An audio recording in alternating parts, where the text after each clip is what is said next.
They're not PC. So if occasional foul language turns you off, then you have all been warned. This is the calm before the storm. Once I bang like 9 or 10 more of these bitches, I'm out of this fucking joint. Get ready for the social hour.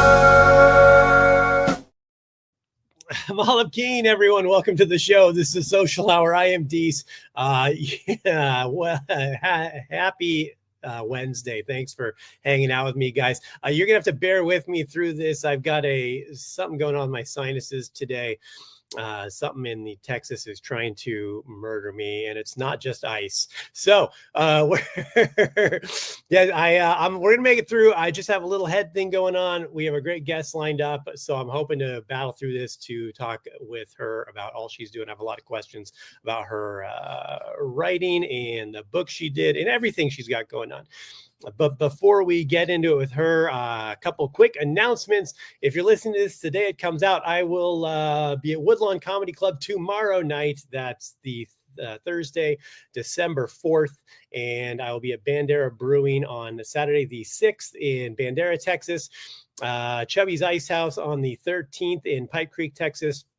And then Ranger Creek Distillery in San Antonio, Texas on the 27th. That's closing out the year for me. Got a couple more dates I'm going to do. And just trying to stay close to home. Not because I want to see my family for the holidays, just because I want to be home with my dogs. But it's nice to get off the road and have a little home time. I like the holidays so I can just kind of have an excuse to only do local shows and not really have to travel all over the place. And get a little downtime for the holidays, for Jesus, or whatever, whatever you do with the holidays. I don't care. It doesn't matter. And as for the comic book, guys, Kill Stand number 3 will be here any day now. We've got a lot of pre-orders coming in. We appreciate you. Hit the shop on the inferno.earth website, and you can pre-order your copies of number 3. We also have number 1 and 2 still available up there.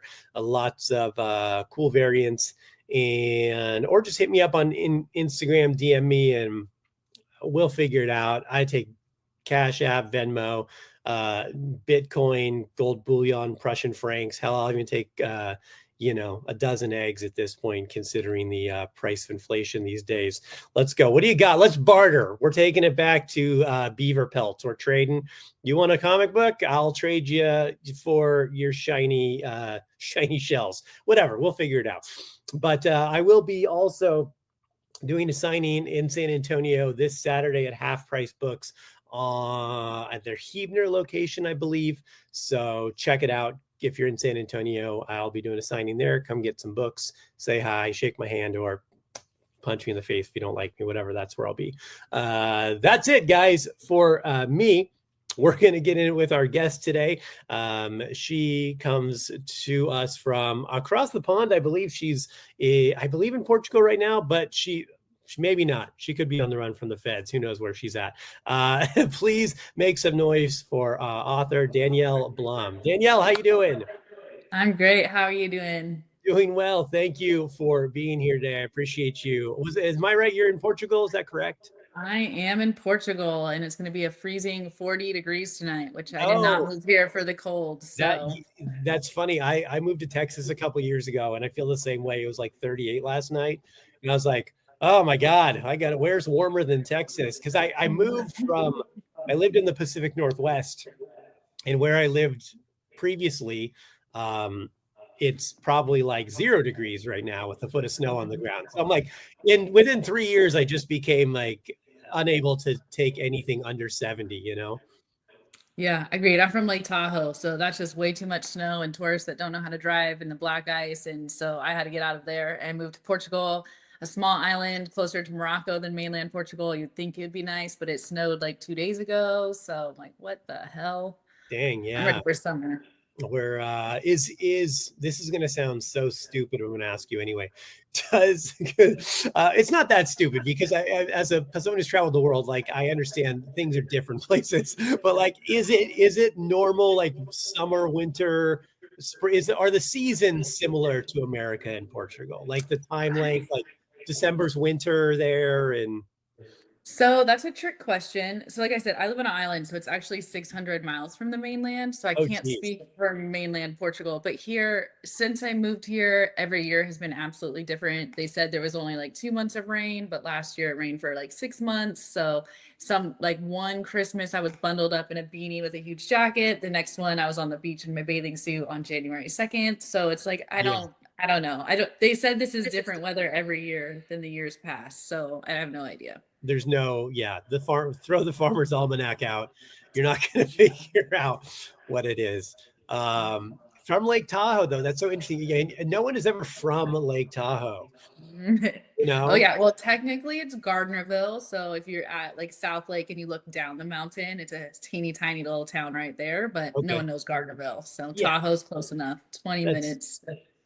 yeah, it's like I grew up, I graduated from Ski Academy High School. And oh, that's so funny. I actually grew up in LA, so very familiar with that whole Mhm. area. So what made you move from there to Portugal, and when was that move? So that was 5 years ago. It was during COVID, September 2020. We did not go traveling, obviously, and we are going absolutely nuts. Like, we have to get out of here. We have to go somewhere. Yeah, yeah, So we're just like, you know what? Screw it. We're gonna try. We paid like $300 each for one of those like 72-hour COVID tests that you had to get right then. Like, we're just gonna go. And we got here, and the worst they could say was no and send us back home. But like, you yeah, never know. But we got here, and they're like, "Welcome to Portugal. Like, here you are." And then it's an island, right? So no one was traveling. So it was like, but so pristine, like no traffic, no tourists, just like a right, little island paradise. So we decided to rent an apartment just because the prices were so nice at that time. Like, even if we just came a few times a year, it would be worth it. sure. And then we came back in January to sign paperwork for that. We're like, well, it's kind of nice here. Like, the pros and cons of staying here versus going back to California. Because I was in California at the time. And then that night, someone called and asked to buy part of our business. And it was either all of it's for sale or none of it's for sale, which none of it was for sale. This was a Yeah, complete cold call. So they wanted to buy it, and they're like, okay, we'll take the whole thing. So the universe was kind of like, oh, you want to joke around? Like, you want to play pros and cons? Like, here's your chance. Like, think. So we were moved here. We came back in January. I think we went back for a week and got the rest of our shit, and we moved here in February of 2021. So it was never really a conversation. It was not like, hey, we're gonna go move somewhere out of the world during COVID. Like, it just yeah. kind of happened that way. So yeah, it's been about 5 years now. Just crazy. I And now love it's full of tourists and people everywhere, and there's no parking, and the infrastructure is just not built for this capacity. So I was like, false advertising? Like, you guys Yeah, had me fooled. Like, I had my own private island, and it turns out TikTok told everyone about Madeira. right. So Yeah, now and it's there's no secrets anymore. Everything gets out, right? All yeah. the good Yeah. places. The had you been to Portugal before? Or it was just that was the That was my first trip. We came to get my partner's a big game, like huge fisherman for like the big fish. And we okay. had been invited here a few times. I had honestly no idea where Madeira was. I had never heard of it. And I'm pretty well traveled. Like, I had traveled quite a bit. And I was like, it was the one trip that he planned. I had nothing to do with it. It was like, cool, you figure it out. And then we came, and it was like, okay, so that was my first stop. And then we did the Azores right after that. On the way home, we did like a stopover because Portugal allows you to have like that extra day.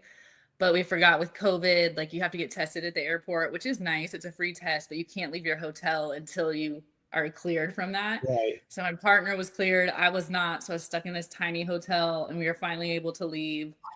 And that's just an embarrassing story. So I don't know if I'll go into that right here. But anyway, it'll just say digestive issues, and no, if nothing is open to the public during COVID, it was a problem. We'll So save that for the Patreon. You can yeah. the exclusive bowel movement content in the Patreon, guys. So Yeah. Yeah, that's so it's a good one. And it's like, I was like, never tell anyone about this. And now it's just like, oh God, this one time, can you believe this happened? I'm like, what, you need to calm down. Not everyone needs to know about this. yeah, in time it's a good story. After a while, you're just like, yeah, it's like, oh yeah, remember the time I shit myself on an airplane? Like, you don't want to talk about it as you're Yeah. deboarding, but like, with some distance, Yeah. it's funny. Yeah. The Portugal is like I've never been to Portugal, but Portuguese as a card carrying Mexican who isn't bad in Spanish, it fucks me up every time I hear Portuguese, because I'm like, that's almost Spanish, and then they're like, Jose Fofon, and I'm like, nah, that's no, that's something else. That sounded French. You're speaking Portuguese. How did you like? It's Did you? Yeah, how did you like? how am Did I you? communicating? Yeah, like how did you Well, know I any suck at Portuguese? it for sure. No, absolutely not. I had some Portuguese friends in Tahoe, and like I'd try and conversate with them in Spanish. I'm like, it's close enough. And they're like, honey, it is not close enough. I'm Yeah, like, it is, it's fine. It's just speaking Spanish. But they were also Brazilian, so that's a completely different Portuguese than European right. Portuguese. And I got here, and specifically Madeira, like a lot of like the mainland kind of gives it a hard time. It's like the caveman of Portuguese. So if you can figure it out here, like you can pretty much figure it out anywhere else. I was Yeah. pretty fluent already in Spanish from living in Nicaragua for a while. And there's also a big Venezuelan population here too. So I get by in Spanish, but the Portuguese, like it is so tough. Like some words are exactly the same, and then Right. some words are so completely opposite. So you kind of get confused. And then I just spent time in Costa Rica too. So I was back on Spanish. And now Yeah. that I'm back here again, like I cannot get back into that Portuguese mindset. And like I can read it pretty well and I could write it pretty well, but the speaking, so the words are this long, but they say this part and this part and this part. And it's figuring out what Oh, part you drop off and you don't. So the more I mumble and just use my arms, the more I'm somehow communicating and I can have conversations. But like after the conversation, I'm like, I know we were talking about something, but like my brain is too slow to translate what we were talking about. Like I was yeah. understanding it in Portuguese and conversating, but if you ask me now what we talked about, it's like I Go on. blacked out or something. So yeah, I'm gonna do a course though. I need to get better at it. My neighbors teach me as best as they can, but they just like repeat the same word to me 200 times. They're like, that is wrong. Like, I swear I'm saying what you're saying. Like, I swear I am. Like, I don't get it. So I need to do some intensive, but I'm excited about it. That'll be cool because then you can, it's a language that has so many other languages mixed into it. You can kind of pick up on other things in completely different Yeah. places. So Yeah.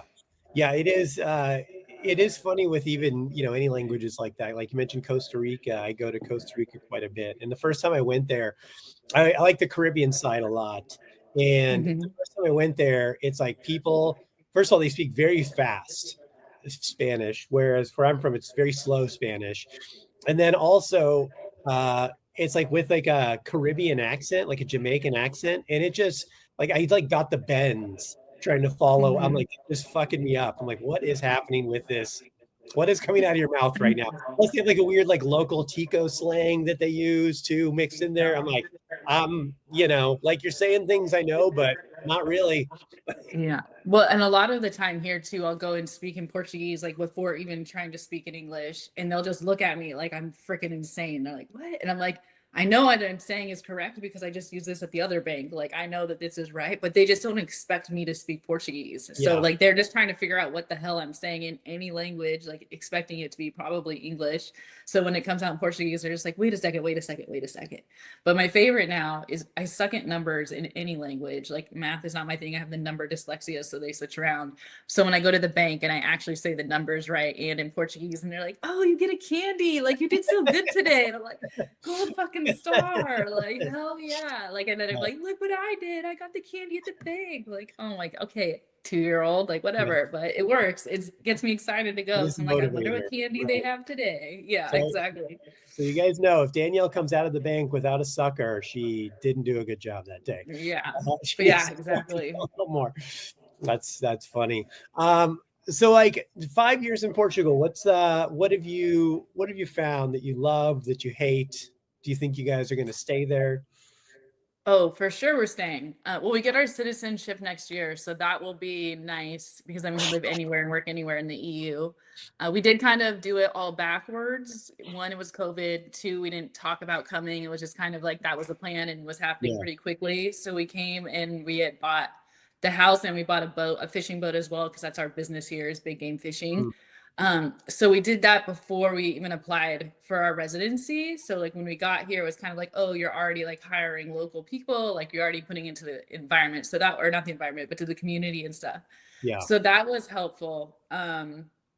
And everyone is super friendly here. Like it's a chill level for sure. Island life, like mandatory lunch is 1 to 2 hours. Like businesses will close for 2 hours during the middle of the day. Like the bank is It's- open from I think 9 until 1 and then 3 until 4. And that's it. So if you don't get there in that time, like you have to go again. yeah. And it's everything's in like you might as well have a chisel and rock. It's all handwritten paperwork, like nothing is digital. We're kind of getting into that era now where we can pay bills online instead of having going to the building and doing it. Yeah. So that's a little bit frustrating. My appliances were too small. I had to get a new refrigerator and a new stove and a washing machine that like fit more than 2 towels in it. And we got a dryer, which most Europeans are super like, you do not need a dryer. But in the raining months, like I'm a big person. My clothes are long. They take a long time to dry. Like, and if there's no sunshine and it's humid and there's a cloud, like in my yard, my clothes are drying. My sheets aren't drying. So I'm like, yeah, we're gonna buy this. I don't care. Judge me all you want. Like, I have a big size American dryer and I love it. You can come do your laundry here. Like, I do not care. Like, just make sure you there's like a tank at the top that pulls all the water from the clothes and you have to like take it out and go dump it somewhere, which in America we don't have that. We it's like automatic. So people come over and use it and they're like, your dryer sucks. I'm like, well, did you dump the thing out? And they're like, what do you mean? I'm like, yeah, I know. This chat GPT, everything. The dials on the washing machine are just pictures, but they don't make sense. One's like a butterfly. I think there's a baby bottle. So like that would make sense. One is like a half pair of jeans and not. So I'm like, what? Like, I don't know what this means. Please tell me, like, what setting does this mean? Baby bottle. So, Like if you're gonna dry your baby, yeah.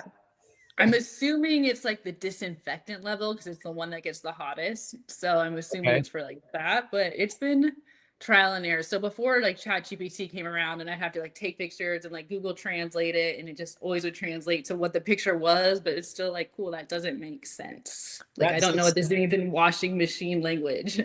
That's so funny. I would have assumed. See, this is why this is a problem because you assumed it's disinfectant for the baby because it's the hottest. I would see a baby and assume that means it's the gentle cycle. Yeah, exactly. So I'm still not sure. I pick out one because it can technically hold the most amount of clothes. Like the other cycles, you can only do littler ones. So I just use that one for everything.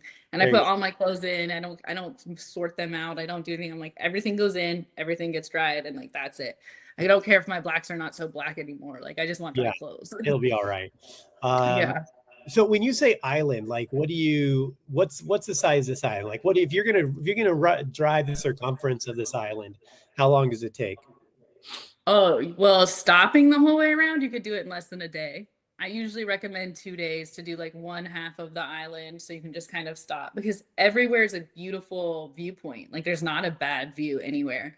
But the island itself is only, I think, 13 miles wide by 30 long. So it's Oh, small, tiny, but yeah. it goes from 0 to 7,000 feet in those 13 miles. Oh So wow. like it is like just the very tip top of the volcanic mountain. And then obviously the top is a caldera. So you would never expect it, but it's super flat on the top, but then it's like crazy steep. Like I can walk down to the beach from my house. It takes me about 45 minutes, but it's only like a half a mile, but it's just like straight zigzagging down and Yeah, going this, like yeah. you can't go straight down.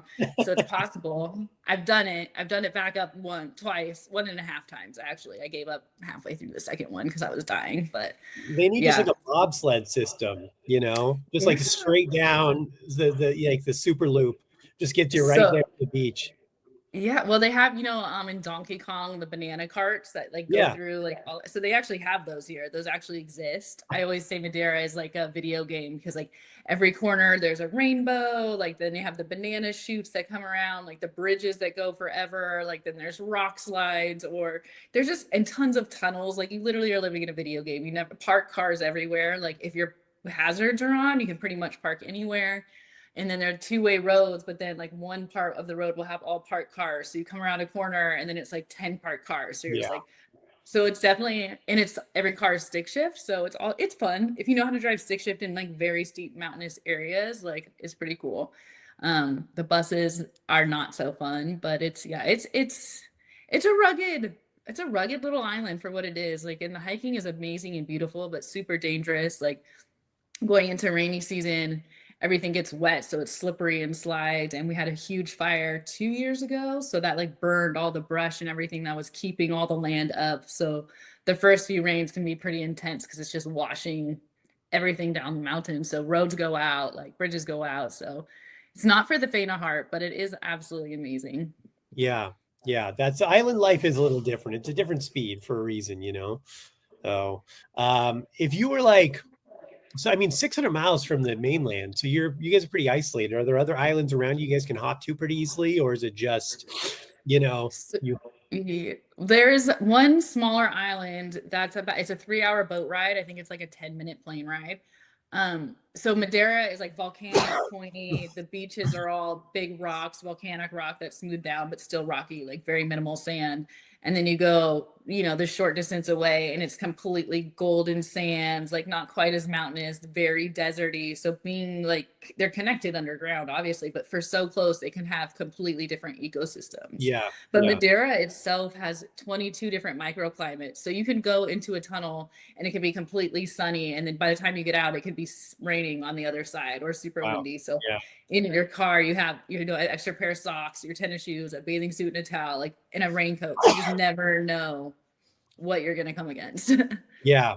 Yeah. I love, that is the exciting part. You're like, I got to dress for 5 seasons and an extra one I didn't know existed. Mhm. This adventure. So like getting to do it, is it easy to live there without, going to the mainland often, or is it everything's accessible? Is it all just more expensive? I mean, I've spent a lot of time on like islands and like there's these islands, Bocas del Toro in Panama that I like to go to. And like it's fun at first, but after a while you kind of you start to feel it, right? You Yeah. feel the squeeze of limited places to go. You feel the squeeze of limited resources, things like that. Like, are you over that? Did you feel it, or how does that in day-to-day life? So when we first got here, it was like the grocery stores had a lot more limited supply of things. So it's like you could see fresh mushrooms once and then not see them for like 4 or 5 months. So every time you went to the grocery store, there was always different stuff. Within the last 2 years, now it's becoming pretty consistent and there's so much more stuff readily available. So that's really nice. Unfortunately, most places don't deliver to Madeira. Like they could do like mainland, but they're either going to charge you like an extra big price or something like that. So like Amazon Prime doesn't exist. You don't get 2-day delivery. Right. Like that's not happening. I could get stuff in like 10 days, maybe. I have a proof sitting in customs for my Kickstarter version of the book that came out, and it's been there since September 28th. And I've been trying to get it. I paid the tax on it. Like I did everything I need to do. So I called them and was like, hey, can I just like fly to Lisbon and pick this up? Like, I need to see what this book looks like before I order like a mass quantity. Like, I need to make sure it looks good.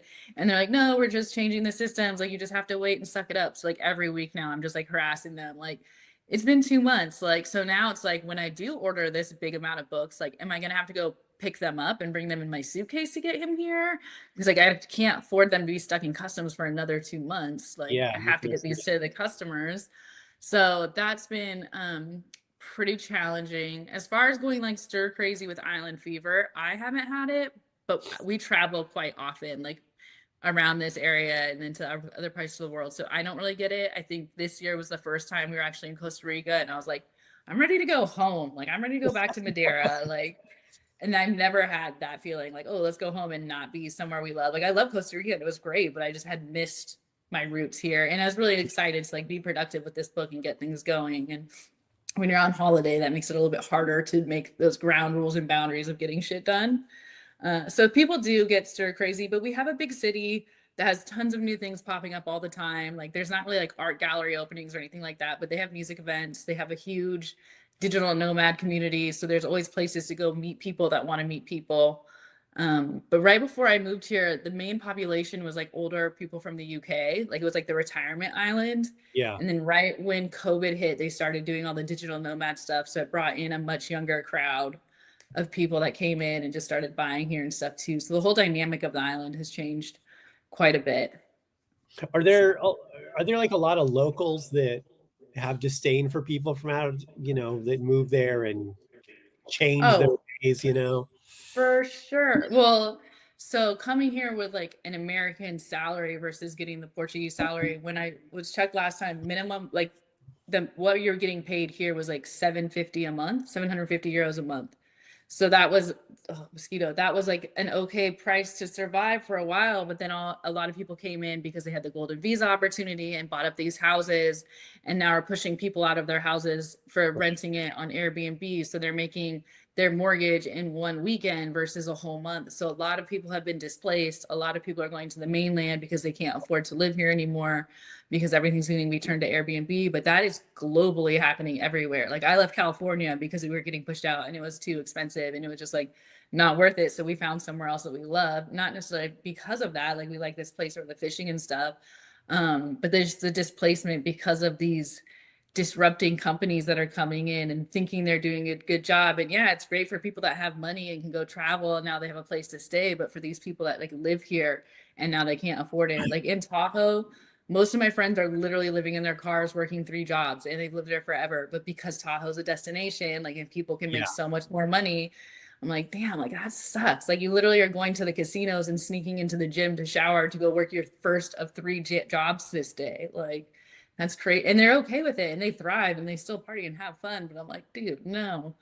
So Yeah. Well, it's like, yeah, those areas in Southern California, like Big Bear, where the billionaires push out the millionaires, and you're like, God damn, this really is getting untenable for people. So, but also too, like people now, like the property prices have gone up so much, like places that would never would have been, you're getting maybe $30,000 for now are getting maybe $800,000 for it. So like they're coming into generational wealth in a sense if they know how to invest it and work on it from there. But it is like also like the family we bought our house from, like this has been in their family for like 100 and something years. Like it's part of that. Like they didn't want to move out, but it was too big of a house. It has a huge garden. The grandmother was getting really ill, like, and they worked in another part of the island. So just like, it didn't make sense. So like, they were very like weary on who they were going to sell it to. They wanted to make sure it was someone that would love it and take care of that. And you see that a lot. Like there's right by my house, they're trying to put in a restaurant in this house here and they bought all the property and they did it. And there's a law here that you have to have a certain amount of green area between each house. So you have to have like the space.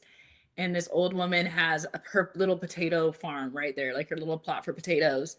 And this restaurant literally cannot open without having that plot. And the woman refuses to sell it. They're like, dude, we'll give you like 3 years worth of potato profit just for doing this. And she's like, absolutely not. Like, this is my potatoes. This is my livelihood. So there is like that stubbornness and like trying to keep things the way they once were, but it is moving so fast. Like I went at a morning walk the other day and like, we have so many banana fields everywhere, like big, that's what everyone grew was bananas. And now you just see them completely wiped out and they're building huge houses in the whole plot of it. So it's going to be interesting to see what happens here. They're definitely going to destroy what it is. Like just in general, everyone that goes hiking, there's no parking for the cars. Everyone just doing their business in the woods and leaving their toilet paper everywhere. Like it's not being taken care of and loved as well as it should, which is really heartbreaking.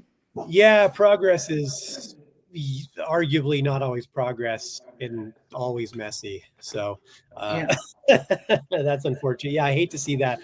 But I mean, it's happening everywhere, really. It really is. Everywhere. Like nowhere is safe. So just enjoy it while you can and try and find the next secret spot before the world does again. So yeah, well, what's really funny to me is, so I live in like San Antonio, Texas, which is the 7th biggest city in America, right? And my parents moved into this development and I'm looking around at it and they're telling me they're building like another 350 houses in that area. Then there's this other place where they're building, and I'm like, where the fuck are all these people coming from? Like, who are California? Everyone's going to Texas. Well, that's true, but also I don't know if you've been back to California recently. It certainly doesn't feel like there's less people. Hey, God damn it! Sorry, dogs, chill. Hey, yeah, it certainly doesn't feel like there's less people anywhere, So I don't know. Everywhere I go, it seems like there's more people, but yet everyone's moving somewhere. Yeah, exactly. It's just the influx of people moving from place to place to place. And now that a lot of countries have these digital nomad visas that are like 3 years versus like 3 months, like you really see like a big influx of people going like this, like all over. Yeah, I think it's just like non-player characters, like NPCs. Like you go to one of these houses and it's just somebody like just walking into a corner, you know, for like Yeah. hey, there's not actually, you know, you're like, oh yeah, you're not real people. Okay. Yeah. It's just a simulation fucking with us. Never know. So well, Danielle, I want to talk to you a lot. One of the things that really grabbed me in when you emailed me is the book, about like dissociative identity disorder.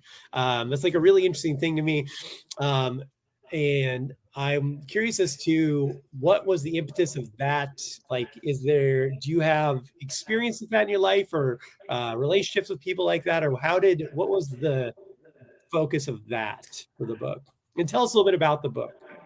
Okay, well, I'll start with what it's about so we have a little bit of context. So, my main character, Jess, has dissociative identity disorder, formerly known as multiple personalities, which is caused by severe trauma before the age of 6. So, some bad things are happening to make this. So, I have been interested in psychology and learning about the brain, and I've heard about this diagnosis and I've learned about it forever just because I was interested. I was fascinated on like how it worked out. Never went out thinking like, oh, I'm going to write a book about this. That was never something. It was just something I would read when I had downtime. I'm just okay because it is literally fascinating.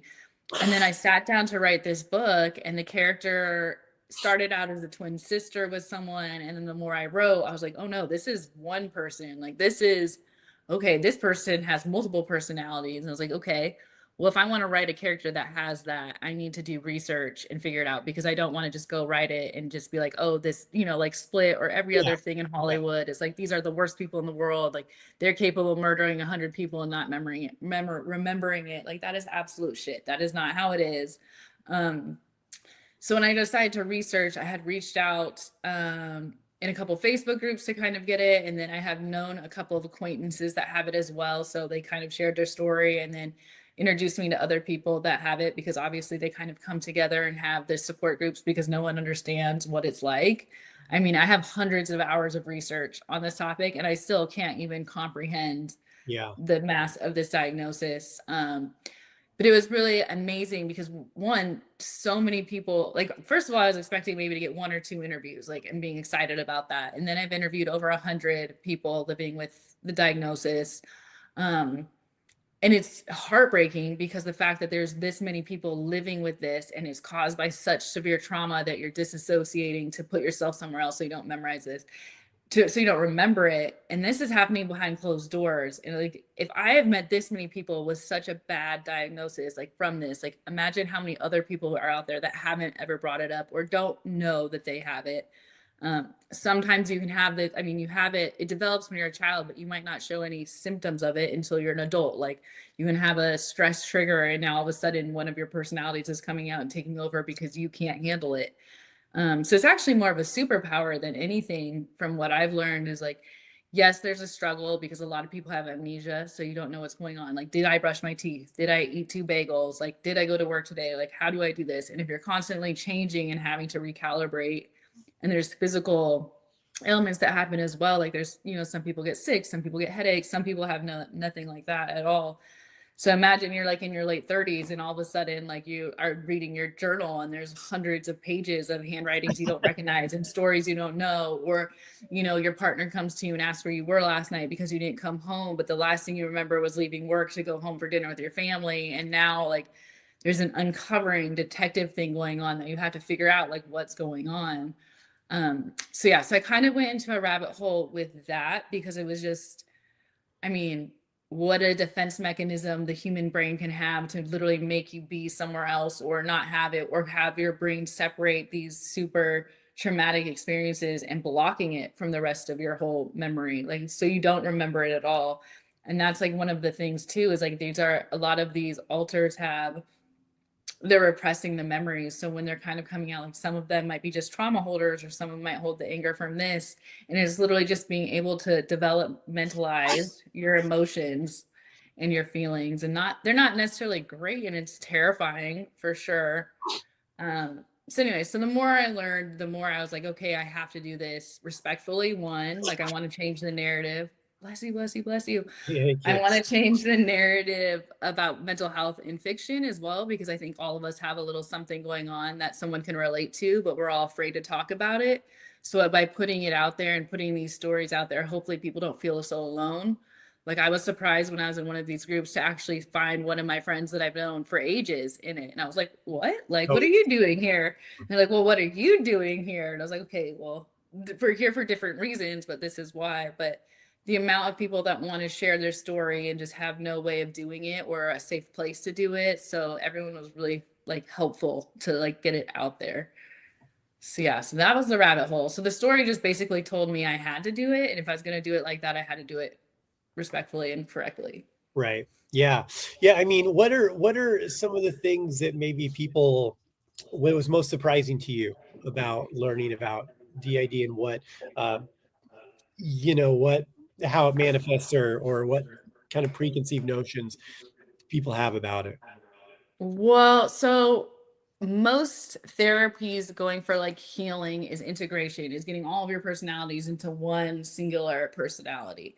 But 98, at least 98% of the people I talk to don't want that. They can't imagine living without these people there because they've been there their whole lives. They've been protecting them their whole life. They're a big part of literally who they are. So they don't want them all to mix together and be one because they're a big happy family. So I thought that was surprising because that is just like that's the treatment that's pushed on everyone is to get this, but in reality no one actually wants that. They want to live in harmony and peace and maybe work together, but they don't want to be one single person. Yeah. What's the awareness level of these different personalities? I mean, is it like, I know this person exists, but I don't remember the things they do, or I know it's completely blank slate, goes just like a blackout, or is it the varying degrees, or? So every single diagnosis is different. Like there is some very similar commonalities, and that's how they can say it's like if there's something out there that's bigger, that this is a common thing for everyone, but everyone's having different experiences. Like some people maybe just have one or two different ones. Some people have hundreds of different ones. Some of them have alters that aren't human. Some are angels, some are dragons, some are the guy from Lord of the Rings, Golem. Like, so it's like you have no control of who's going to pop out and what's coming here.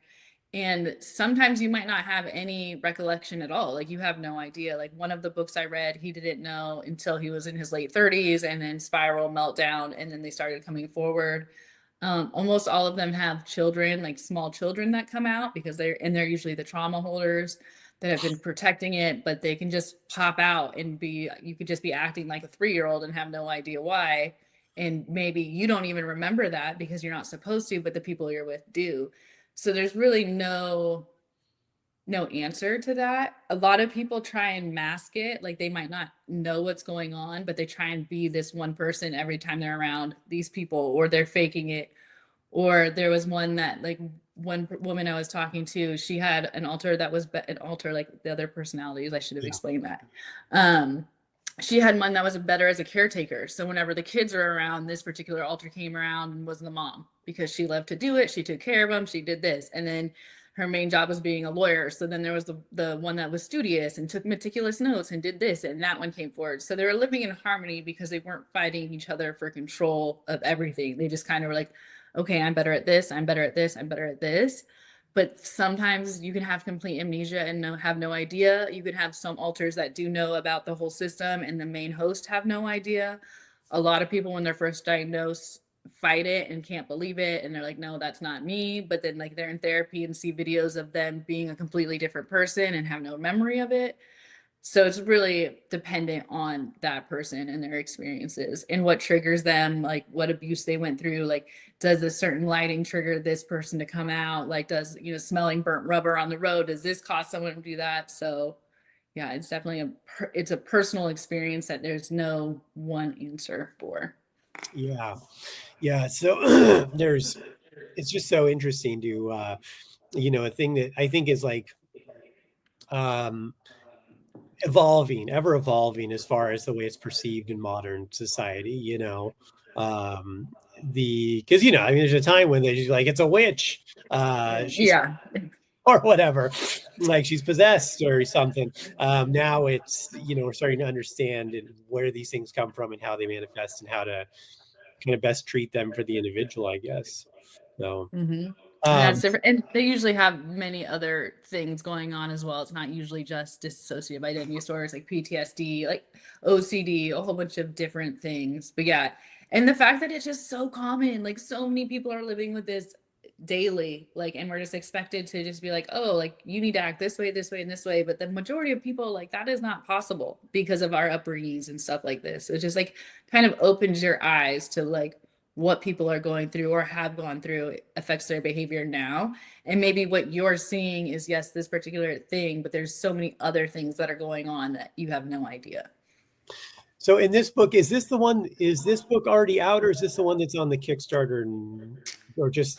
So this one's out. I did do a Kickstarter for this like Okay. a month, 2 months ago. So I kind of rushed everything, but it came out on November 8th. So it's Fragments of Affection, and it's on Amazon or wherever you get your books. And what's the reception been from people with DID? I mean, have you had people read it, reach out with any experience with the book and kind of any feedback? So that's been interesting. I had a lot of people reach out. Like I said, I've interviewed a lot of people with this. I had just as much pushback of people telling me I had no business writing this. I don't live with this diagnosis. Like, how could I ever put it into words? And they're absolutely correct. Like, how can I do it? So I had to research because that's the only way that I could do it. So there was a lot of pushback on that because they all think that I'm just using them to get rich and make $1 million as a book writer. Like, you don't make money on books. I make like $1 per book that you spent $17 on. I'm doing it because, one, this story spoke to me and it told me it needed to be said. And it's trying to put a better perspective on it. Like in this story, particularly, the main character wakes up with blood on her hands, but has no memory of it, like why it got there. And then the police are at her door. And it turns out one of the alters is the one that holds the memory to solve all of this stuff. So they become the hero of the story instead of like the super bad guy. So it's a little bit of a twist on that, and it kind of plays on that this is a superpower that you could have, that there could be parts of you that hold things back so you don't know, but that it can also be strong enough when they need to be strong enough to make things happen that should happen that might not be happening in the justice system. Freaking mosquitoes everywhere. So that that's it. I guess the mosquito distracted me. Sorry, I lost my train of thought. I mean, just how people have reacted to it. Although to be fair, if someone DID loves it, the other half of them could hate it. So let me answer that. I do have an answer for that. They have different views. At the end of the day, they have different views. So some people were really against it. A lot of people were really excited.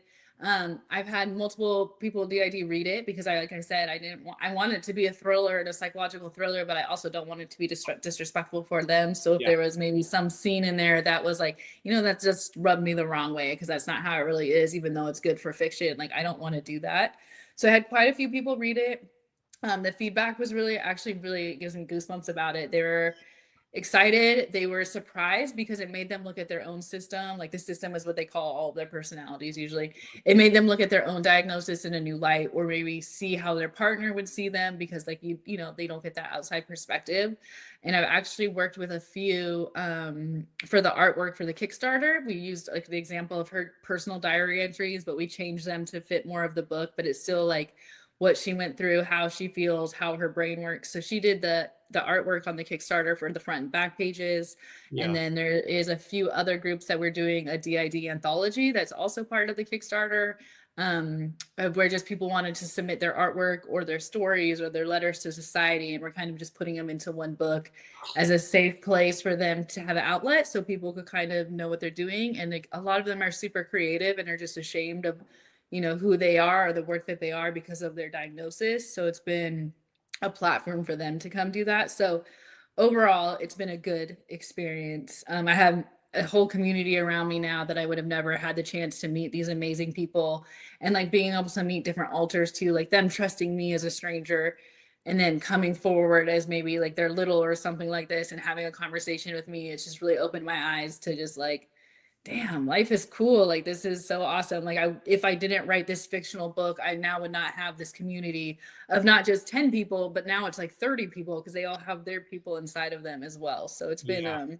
it just shows you resilience and like the human spirit and like what you can endure and like anything is possible. And to see these people, a lot of them struggle with their day to day. Like, did I brush my teeth? Did I go to work? But then make these beautiful pieces of work or poetry that are truly emotionally transforming and healing for them. That's what their biggest thing was. Like, I didn't know I needed to share this. I didn't know that this was going to be so healing for me, but now I'm so much more aware and like giving creative outlets. So that's been very awesome.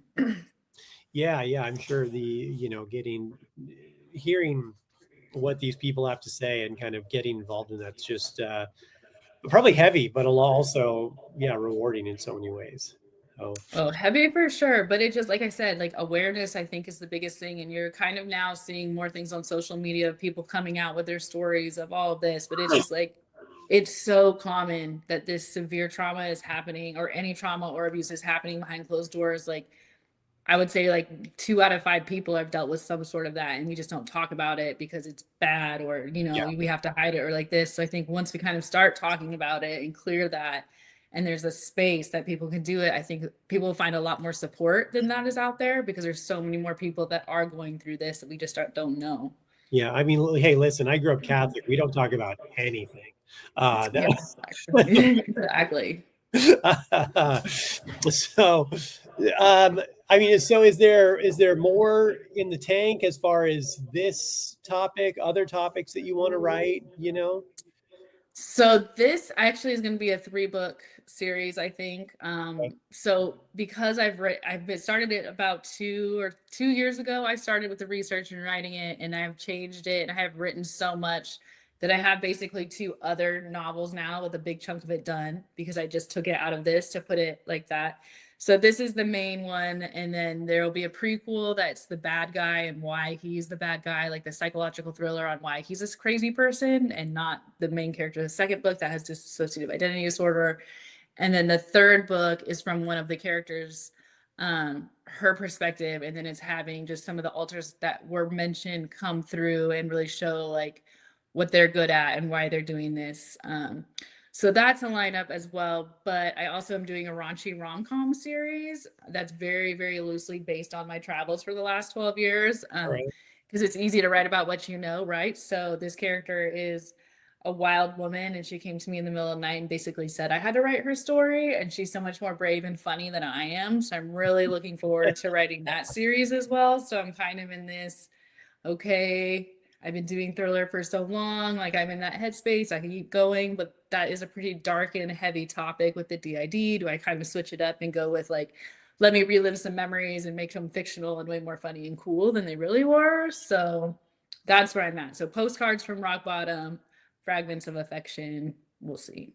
Yeah, see where the you gotta help somebody get a breadth of work out there, right? To mix it up. Yeah. So, yeah, I mean, it sounds like you got a lot on your plate. How often are you like, these are all books you can get physically, for books you can get digitally.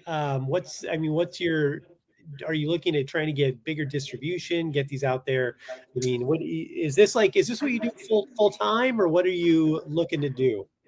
Right now, this is full time. Like I said, we came out here and got a fishing boat, and now that's kind of established itself and can run on its own. And I'm not a fisherwoman. I'm not driving the boat, but I did the marketing and all of that. And but now that can kind of just run on its own. So I have the time to do this and really put myself out there and I've always been a writer. The signs are there. You can see a whole box of like puke bags from the plane that just have notes on them and like menus, like whenever I get a free chance, there's something being written down. So this is it for now. I definitely love it. It's been a lot. So I self-published this book. So that was a learning curve. Like I spent this whole year really just throwing myself into entrepreneurship and just trying to learn as much as I could about as much as I could.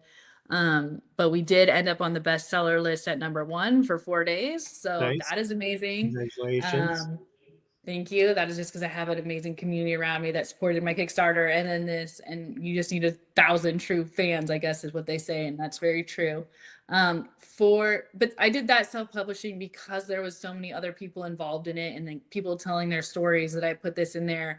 And the people I had talked to in the industry, they kind of wanted to tilt it to make it look like my character with DID was the bad guy all the way through until the end. Yeah. And that just kind of feeds into what is already out there about this diagnosis and making the bad guy. And I really didn't want to do that. I wanted them to really shine as the hero and like solving that. So I really didn't want to have no say on final decisions like that and how it ended up. So I decided to self-publish this one. For the rom-com series, I might put it out there with the big publishers, just because one, it'd be awesome to be in airports, and I think it's kind of like Bridget Jonesy, and then the character is a very obese woman. She came to me in the middle of the night. I'm just going to tell you, just so this is how she introduced herself to me. She was like, "Hey, I'm Olivia Odell, Odelli for short, because I have more rolls in a bakery truck, and I may be fat, but I sure know how to fuck." So that is what she said to me at 4 a.m. The hell of a Tinder line profile.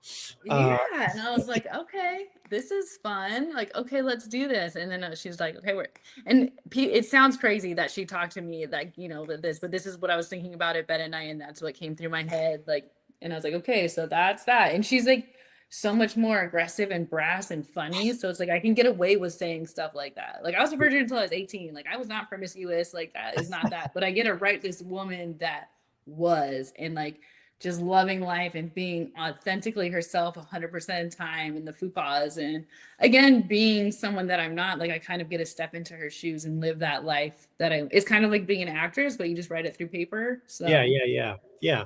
I mean, you know, that's part of the joys of writing. I always say like everything is based on a true story, but it's either like it could be 1% of the story or 99.9% of the story. But it's all there's something in there that's based on reality, you know. Exactly. And like the psychological thriller, like I really enjoyed writing that darker side of things, like especially from the real bad guy's perspective, because he is literally just a psychopath. But getting into those deeper, darker things and like describing things like from that point of view, that is so not who I am really. Like blood and guts gross me out. Like writing blood and guts is kind of fun, but like looking at it, like I'm passing the fuck out.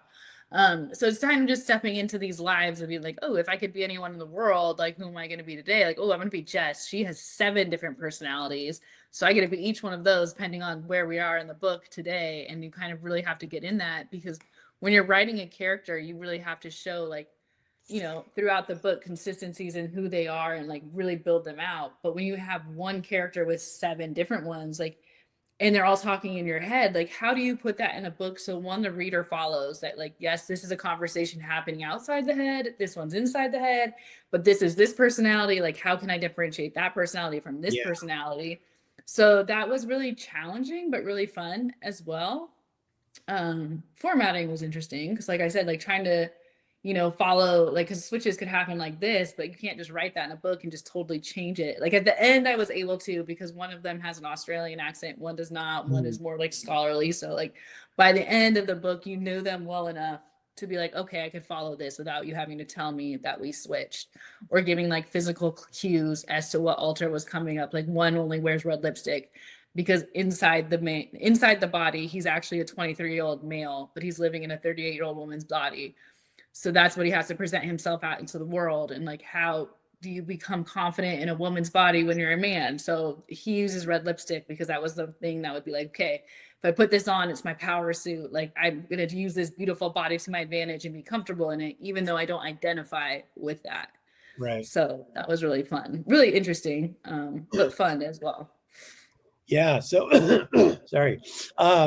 Any other ideas coming up that you want to write? Other genres, things that are tickling your fancy?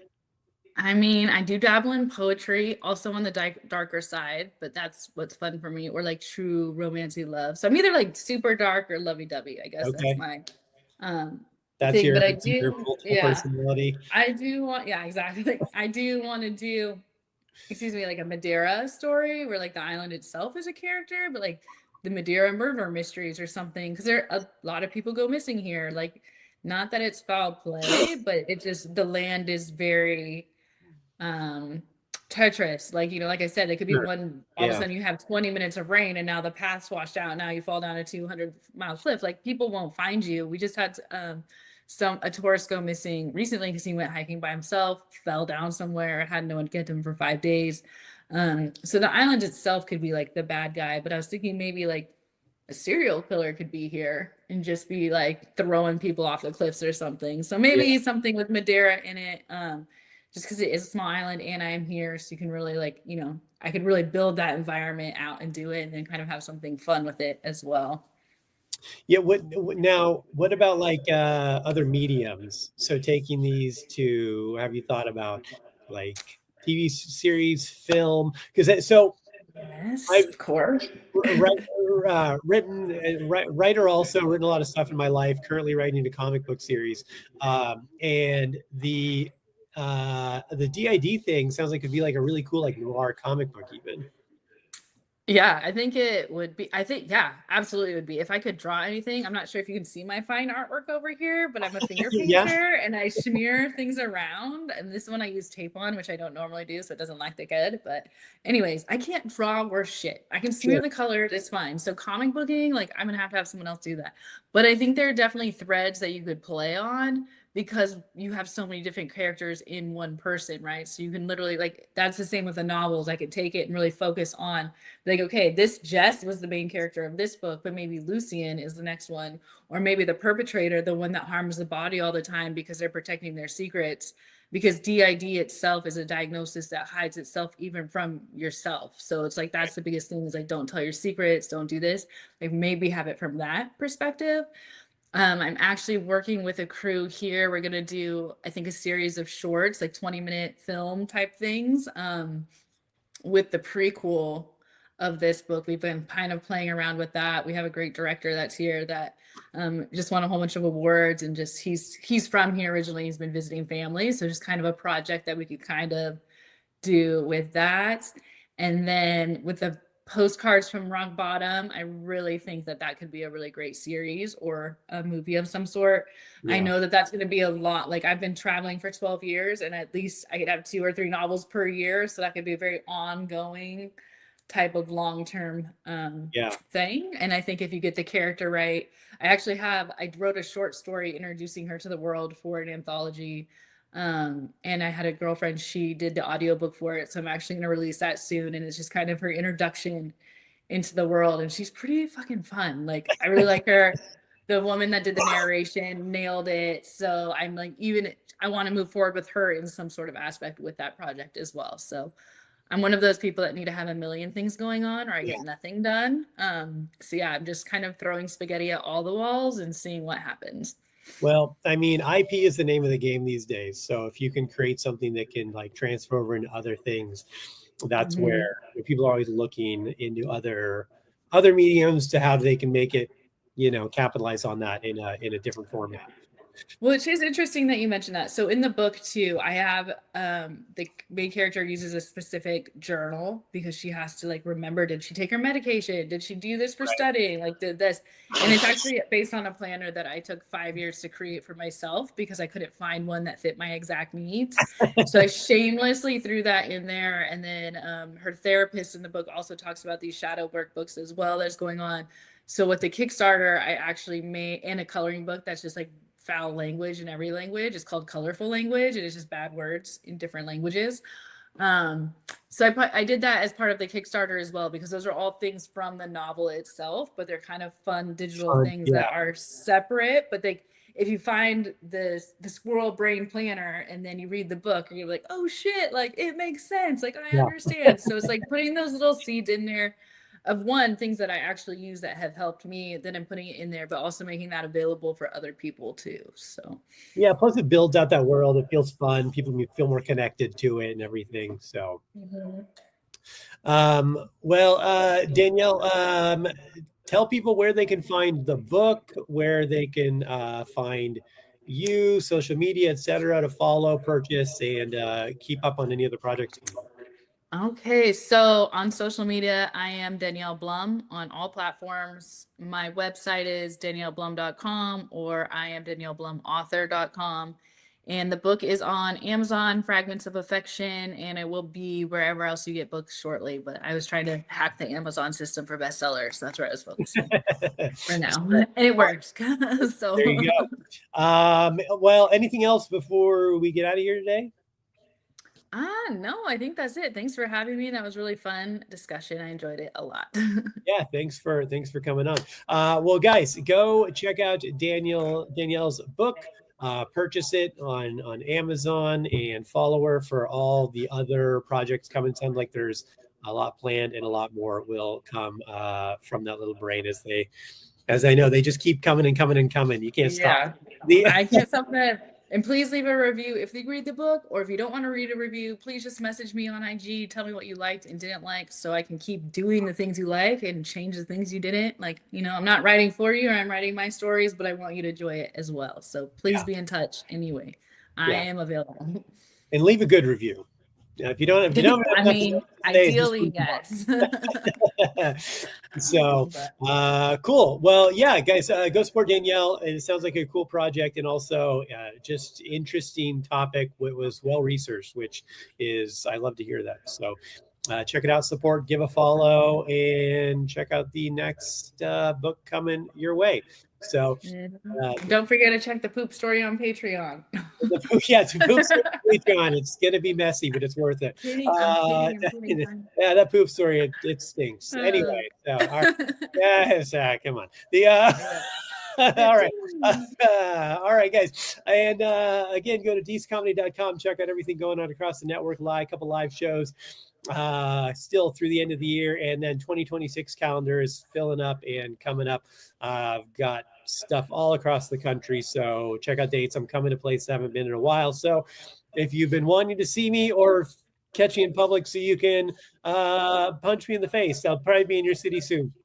And also Kill Stand number 3, go to the website inferno.earth, purchase it, buy it, or find me and I'll get you a copy, all that good jazz. And that's it for the social hour. I have been Deece, and for Danielle, thank you very much, guys, and we will see you all next week.